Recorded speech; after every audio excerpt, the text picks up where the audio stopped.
Good morning, good afternoon, good evening, depending on your location. Happy Sunday. The news update. DSS wants to kill our brother now. Nnamdi Kanu family raises alarm. Now the family of the leader of the IPOB, Nnamdi Kanu, has raised a fresh alarm. According to the family sources, the DSS are planning how to destroy the leader of the IPOB, who is currently in detention facility of the agency. Emmanuel Kalu, who made this known, said the development that happened last week when DSS denied the medical team that came to attend to the leader of the IPOB concerning his ear problem chased them away. As DSS chased them away, the medical team said it instigates a fresh fear that DSS has something in the offing, that they have a sinister motive, that they want to kill the leader of the IPOB. They are almost poisoning him now. That's what he's saying. In his statement, he said, look, that the DSS are acting as if Nnamdi Kanu has been poisoned, and they want him to die gradually. This is why they are restricting doctors from attending to him. He said it appears he has been poisoned, and they don't want any doctor to get access to him to diagnose and know exactly what is wrong with him. He said, look, this is not the first nor second time they are refusing him, Kanu, access to his doctors. He said this is the fourth time now. This is despite the fact that he is not well and needs serious medical attention. But of course, you will recall that last week, the head of Directorate of State of IPOB, Mazi Chike Doziem, had advised Emmanuel and Barrister Aloy Ejimako. He said they should retrace their steps and desist from visiting the DSS office with people they call doctors without the knowledge of Mr. Michael Zekome, who is the lead counsel to Nnamdi Kanu. Now, look at what they said, I quote, "How come those that were never present when the understanding was reached to have Nnamdi Kanu's personal doctor involved in deciding the issue of his surgery, and the ones who are parading people at the DSS are personal doctors of Nnamdi Kanu? The attempt to smuggle in certain persons as Nnamdi Kanu's personal physician without informing the SAN is very suspicious, to say the least." End of quote. Now, reacting to that, Emmanuel Kanu narrated what happened when he took the personal physicians or doctors to the DSS medical facility, saying that they were turned back by an official of the security outfit who claimed they were not aware of their coming. He said, DSS asked us to bring his personal physician for ear surgery, which I personally took there on Tuesday. But halfway to the medical unit, one DSS personnel came out from nowhere, stopped us, that they were not aware we were coming. But this matter was discussed between Nnamdi Kanu and DSS on the previous Saturday, and Kanu was given Monday and Tuesday to provide his doctor for ear surgery.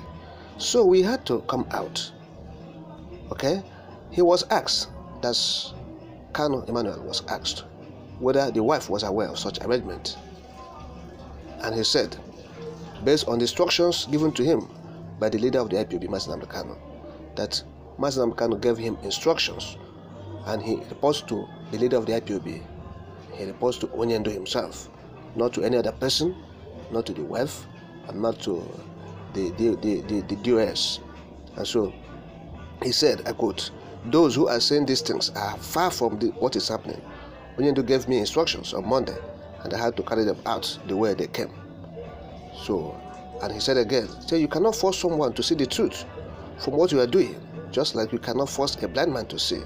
So I took instructions from Onyendo, and his instructions are final. He ordered me on what to do, and that's what I have carried out. And I don't need to explain to anybody. Whatever he says, he said stands. That's whatever Onyendo said stands. Yes, he said it's unfortunate that the people are being misinformed. He said, but the IPOB global family remains strong. That's what he said. He said there is no skirmishes, there's no ruse, and there's no bickering among the IPOB family. That's what Emmanuel said. He said there's nothing like that.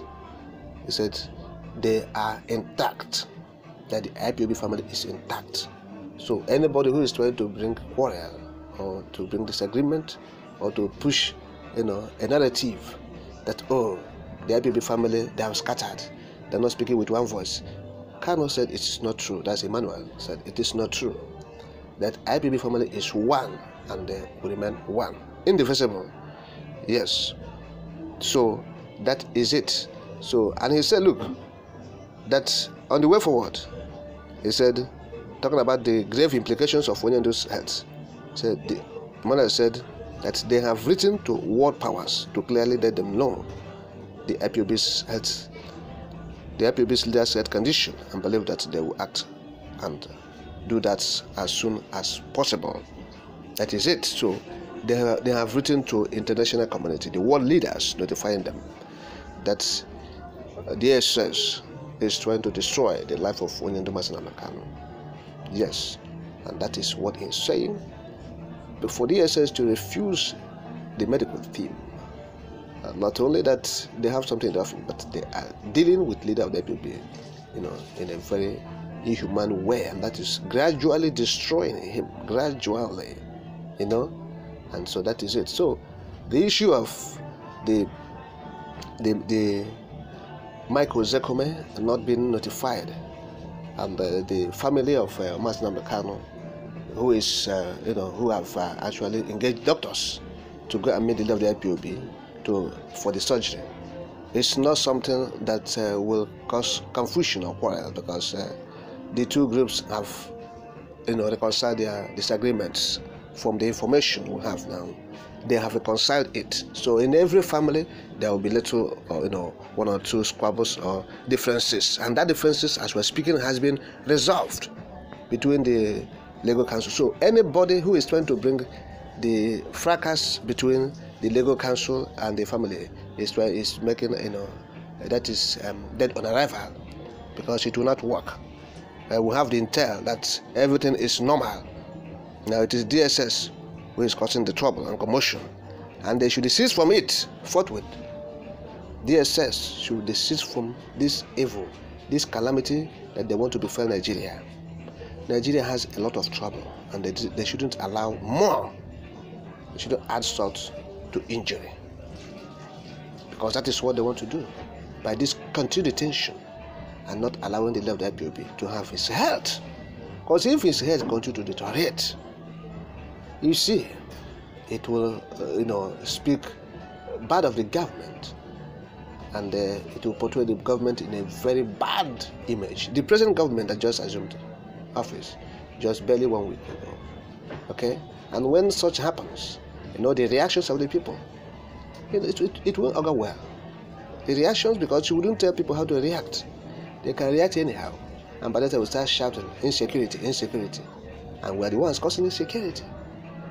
We are causing as government. Government is causing insecurity. So the new government should do the needful to help themselves in curbing insecurity by towing the rule of law. The rule of law. Obey the court judgment. You will help yourself. This equipment, ammunition you are buying to quell uprising, riots, clashes, insecurity, you will use it to develop the society, the country. Construct amenities, basic amenities, infrastructure, lift people from poverty. Agricultural revolution we're talking about will come. So, but you don't want to do it. You are hell-bent on trying the old path of the jihad, of the jihadists that have left in Nigeria in tatters. Then, so be it. The cataclysm and the apocalyptic nuances that will follow it will befall